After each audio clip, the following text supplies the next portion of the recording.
This episode is supported by Trustonomy, an original podcast from OneTrust. Every good relationship you have, personal or business, it involves trust. But we all know that trust doesn't just happen, right? We've all lost trust in a friend or a brand or a product. Trustonomy is a new podcast that looks at true stories from the past to understand how trust works and what makes it stronger and how to rebuild it when it's broken. Now, you know, I'm a sucker for a good podcast that weaves historical stories and relates it to what's happening today. So I thoroughly enjoyed this Trustonomy episode and recommend that you check that out as well. Search for Trustonomy in your podcast player. We'll also include a link in the show notes. Many thanks to the OneTrust team for their support. This podcast is brought to you by Industry, the product conference for product people, held in Cleveland, Ohio on September 11th and 12th, 2015. Hear talks from people like our guest today, Richard White, who's the CEO of UserVoice, masterclass speakers, including best-selling authors Nur Isle and Trevor Owens, and inspiring talks from people like Mina Radhad-Rishkin, the former head of product at Uber. Go to indsum.com and use the code Rocketship and get $100 off your ticket today.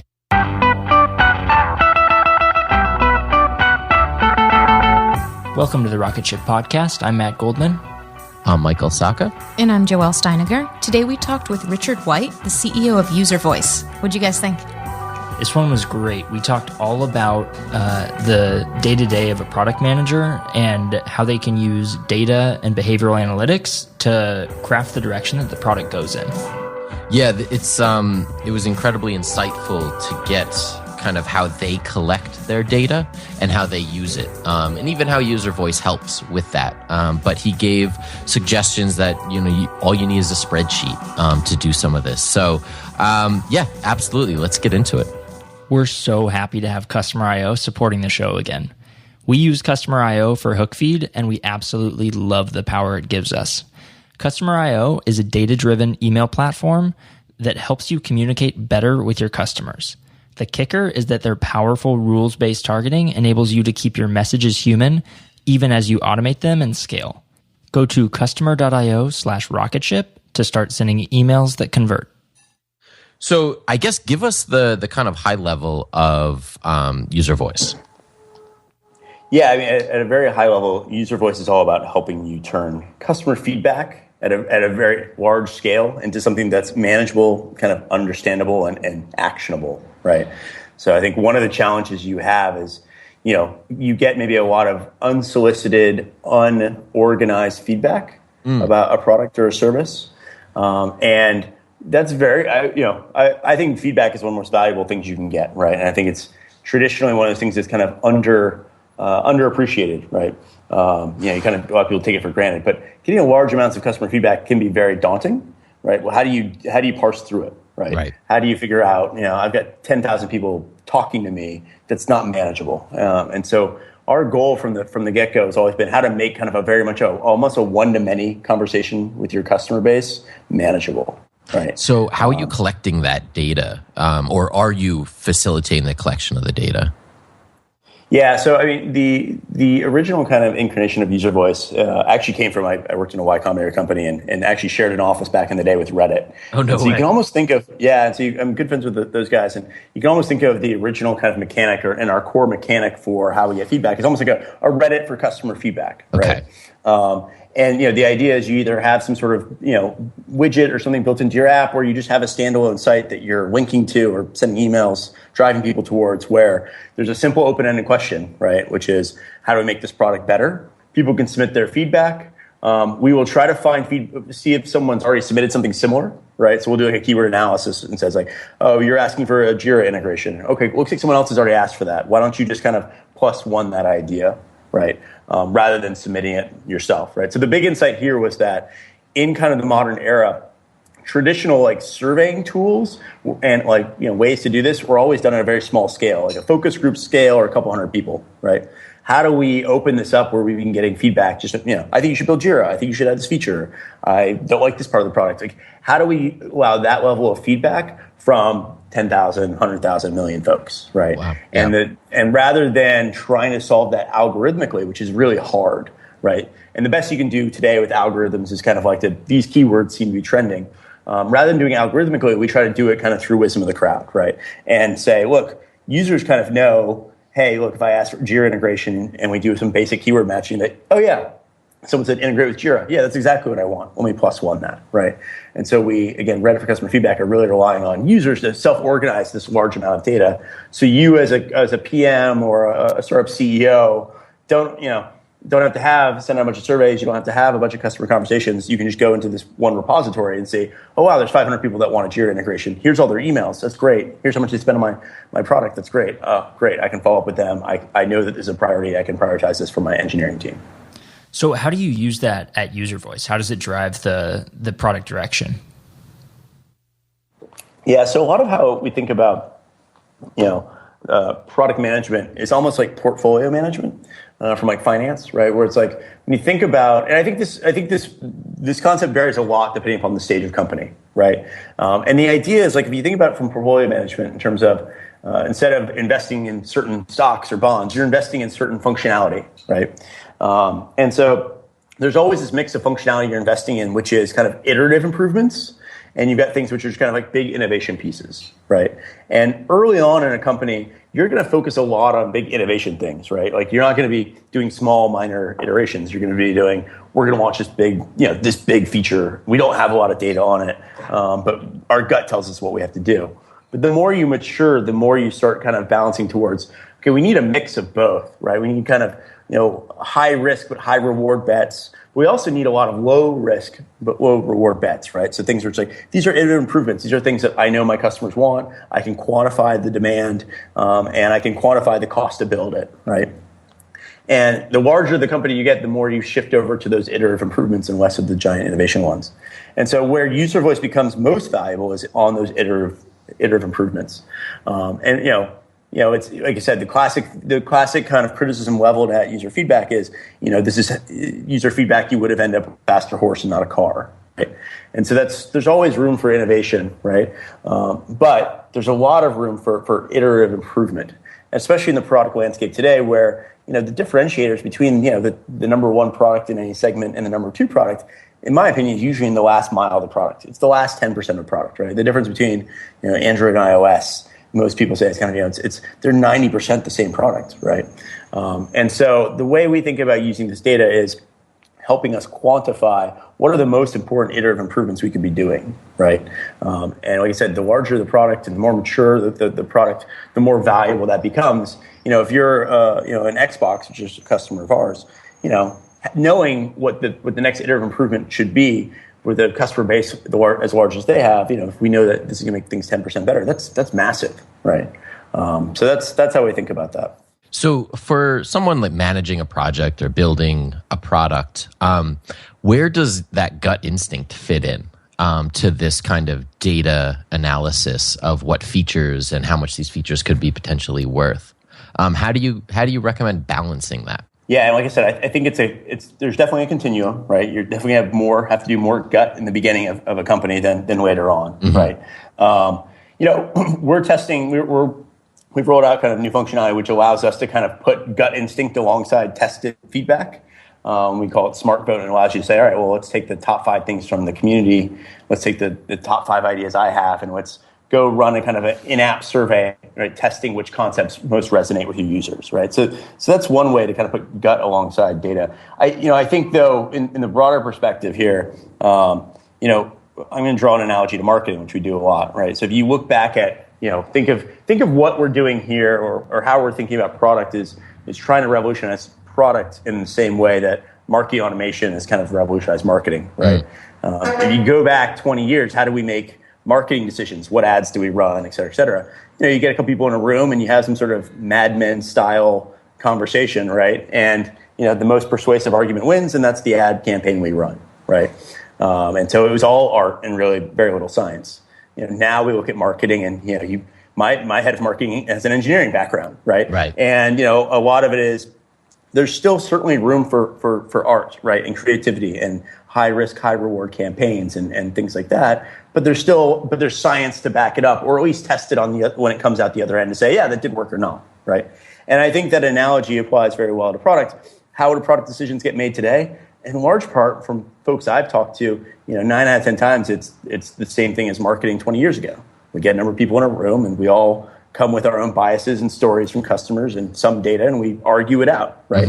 Until one of us wins, right? And so I think the goal for product management and product decisions just at a high level are to get to a point where there's always going to be room for art and for gut, just like there is in marketing and any other discipline, but it can't be 98% of what that discipline is, right? And so we at least want to put it alongside or do some ways to acceptance test this before we start building, some ways to start actually testing or doing retrospectives on, okay, did that high risk, high reward thing work? Or were we more better served by the plethora of smaller kind of iterative improvements we did?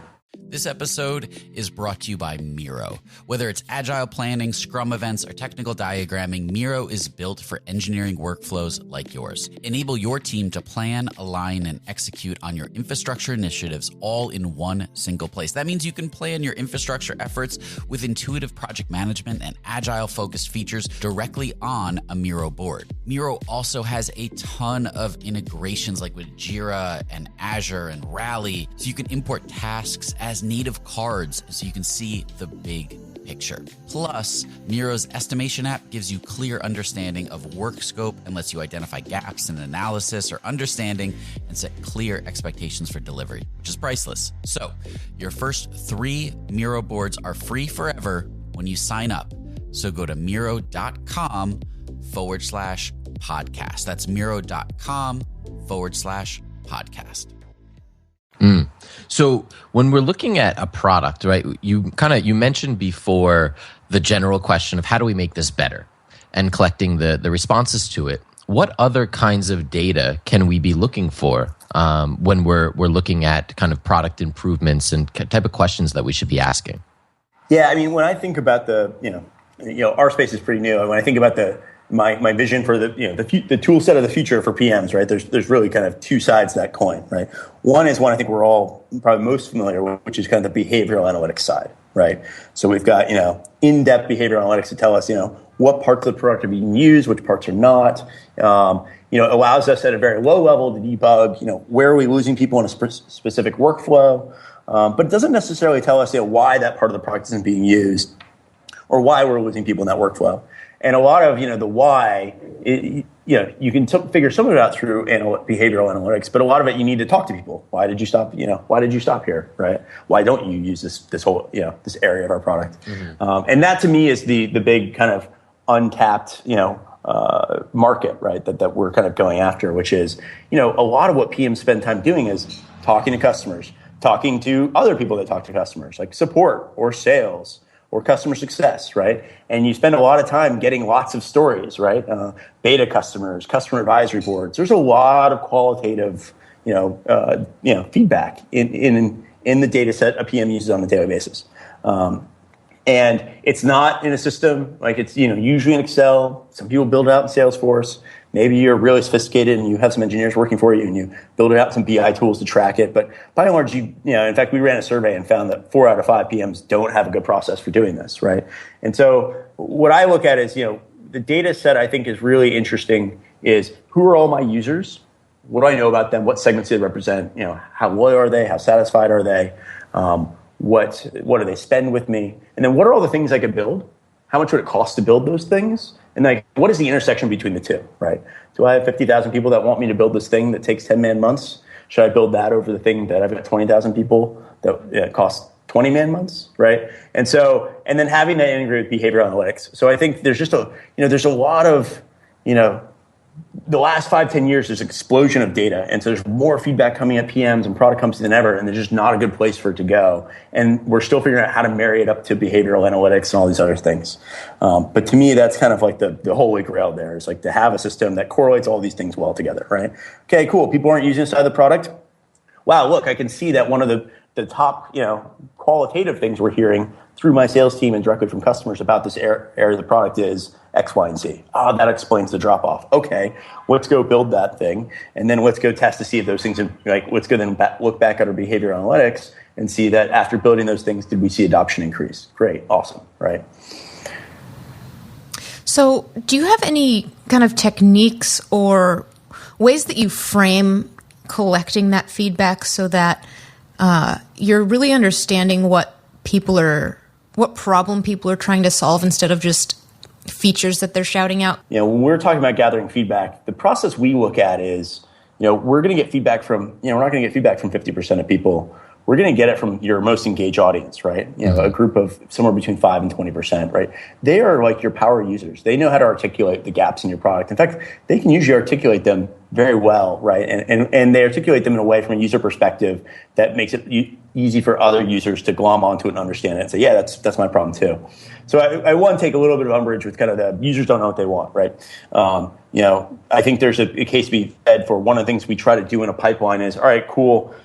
Here's the top things coming from your users, recognizing that they are kind of the power users. Let's then take it to the second stage of the funnel and vet those concepts with a more casual set of users, right? Right. Because people don't always know how to, your average customer may not know or may not really take the time to articulate why they don't use a part of your product or how it could be better. But if given a choice between A and B, they can validate, right? What we know, and again, this is kind of drawing on just Waring's, kind of common about user-generated content. It's hard to get people to create open-ended content. It's easier to get them to vet it, right? So there's one of our strategies is let's leverage the more engaged folks to give us the content. Let's then vet it with more casual users. That's one. The other practice, though, is I think it's about how you frame the question. And how you iterate kind of the response, right? So one is, we frame the question in a positive way, right? Which are like, how could this be better? Right? I think as opposed to what's wrong, right? And so you do get people kind of talking about solutions, right? More than problems, but that's how people think anyways, right? So the other classic criticism is people are going to make up solutions. So there is a part where you need to read the tea leaves and say, gosh, people are asking me for functionality that does X, but I as the PM I need to read the tea leaves and realize this is because of problem Y. Right. And that's where, there is still the role of the expert PM, right? The good news is the problem you had in the past was you get 10,000 emails saying, I wish you guys had feature X. And you're like, okay, I think it's because of problem Y, and I think a better solution is Z, right? But you don't know where to go from there. In this case, at least we know here's the 10,000 people that actually said they had or think that, solution X is the right solution. Why don't you email them back and say, hey guys, we're working on this. We think this solves the problem with this. Is this part of this is we're not trying to be perfect. We're trying to give you a good initial first signal and then give you access to the right people so you can refine that quicker. One of the products I worked on that was actually the genesis for the whole UserVoice idea came out as Y Combinator experience many years ago. And I remember I personally read lots of emails and lots of message board posts and just kind of mentally I read lots of customer feedback and I'd bring it to our engineering meetings. And I remember being like, guys, the number one problem we have is we need better time zone support. And we were like a Google Calendar kind of competitor. And we argued about it for 45 minutes. And eventually we were like, we don't know which one of these three options works better. And one of the engineers was like, why don't you just ask the people that want this? Right. Which one of these three ideas would be better? And I was like, that's a brilliant idea. I was like, but I don't have 10 hours a day to build that spreadsheet, right? And so, I think that's why classically we get really hung up on, well, you can't trust what users say. I think you can more than you could 10, 20 years ago, but I think you can always just go back to the well and say, hey, did you mean A or B? Or what do you think about solution C or D, right? Yeah, no, it's very true. So we've talked a bit about analytics and data collection. I'm wondering if you could kind of break down the difference so that we know kind of what we're looking at when we're talking about like Google Analytics versus user data. Yeah, I break it down into like behavioral analytics, right? So data about behaviors, right, which are you can segment them by customer segments, but they're relatively anonymized, right? Versus qualitative feedback, right? Which when you have enough of it, you can put quantitative measures around that too, right? I think the challenging thing people have with qualitative data as opposed to quantitative data like behavioral analytics is it's hard to read 10,000 emails and then come to a conclusion, right? And so the key thing with, the problem is, I think your best data in terms of, where's there smoke, right? Or is there potentially a fire that I need to be putting out my product, comes in the form of qualitative, right? Mm-hmm. It's very hard to kind of search that needle in the haystack sometimes in behavioral stuff. The challenge is, like I said, is that by nature, qualitative is qualitative, right? You have to just read it, right? It doesn't naturally come to you in a nice aggregated, number that says, oh yes, this is the thing. Mm-hmm.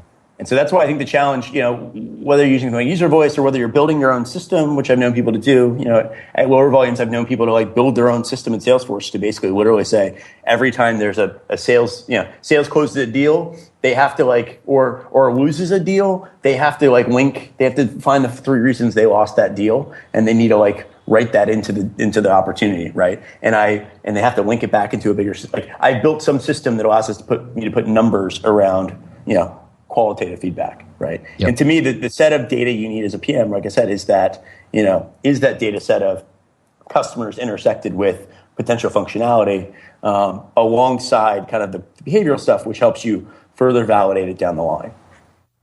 If you want to become a better PM, do you have any way that you can go and learn about this? Are there any good resources that you find yourself referencing over and over? My marketing people will kill me if I don't self-promote our own blog, which has actually a lot of great product management content. It actually is good content. I wouldn't bullshit you guys if it wasn't. There's a couple conferences that are pretty good. The Mind the Product conference is pretty good. I'm actually speaking at another conference in Cleveland called Industry in September, which is pretty good. Going back to, I think I mentioned this earlier, we ran the survey and found that 4 out of 5 PMs don't have a good process for this. Mm-hmm. Kind of speaks to the fact that, yes, there's a real lack of education and best practices out there, right? And what's out there, I think in a lot of places, evolved from a previous era and maybe isn't as relevant as it once was, right? The conferences I just mentioned and our blog and a few other folks, have stuff that I think is more modern, from the trenches of, modern product teams. Yep. As opposed to more waterfall-ish, slower moving CPG and product development has changed a lot in the last 10 years, as has customer interaction and, processes that worked 20 years ago, not as reliable today. So those would be my best recommendations. Like I said, I wish I could provide more. It's one of our goals going forward to actually, find this data wherever it is, wherever we find smart PMs and that have kind of figured out a lot of these things on their own to kind of surface that on our blog. Well, awesome. So where do we, obviously, we want to link to the blog, but where do we keep up with you and UserVoice online? Yeah, the best is our blog. It's community.uservoice.com. And you'll see, actually, we've got topics on product management and also customer care. One of the reasons we have that is because a lot of the interesting content, too, is also how to get data out of those teams, how to get data out of your sales team, your support team, as well as direct from your customers. Obviously in certain environments, right? That's a lot of source of feedback too. But that's a whole other 20-minute segment just to talk about that. But yeah, go to our blog, community.uservoice.com. That's the best place to keep up with us. Cool. I'm banned. I'm not allowed on Twitter anymore. So why are you banned from Twitter? Why is anyone banned from Twitter anymore? Right? I don't know. It's no longer a great place to have very honest conversations because it's hard to have an honest conversation at 140 characters without pissing someone off. Yeah, that's true. That's true. Yeah. Okay. There's a story there, but maybe another time. Yeah. Again, I'm going to keep blaming marketing for everything. Marketing would not be happy if I told this story. So marketing shut you down? Exactly. Okay. All right. Well, thank you so much for joining us on here. I really appreciate it. No problem. Thank you for having me. Thanks for listening to this episode of the Rocketship podcast. If you enjoyed it, we have tons of other awesome episodes on our website. Check them out, rocketship.fm. And be sure to check out our app discount section where we have discounts on products that we use every day, like Woo Themes, Wistia, Treehouse. Go to rocketship.fm/essentials and get your discounts today.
Are you looking for a podcast that'll make you laugh? You came to the wrong place. That's not us. That's not us. Well, it is. We are a husband and wife who chat about raw, real relationship topics. Like sex. Like money. Like marriage and kids. But we're not afraid to talk about how your newborn baby probably isn't as cute as you think it is. If you're in need of entertainment while you're driving to work, because that sucks, we can join you in the suckage, kind of like being in your ear. Not physically. So if you want to laugh, Come check us out. Come check us out. brought to you by the Laughing Couple Podcast. I'm Dr. Ray Wingrant, wildlife ecologist and host of the award-winning podcast Going Wild, produced by Nature on PBS. In the brand new season of Going Wild, we're tackling the big question, how can humans look at our relationship to nature differently? And with the help of special guests like Christian Cooper, host of Nat Geo's Extraordinary Birder, and Ayanna Elizabeth Johnson, co-creator of the How to Save a Planet podcast. Follow Going Wild with Dr. Ray Wingrant on your favorite podcast app.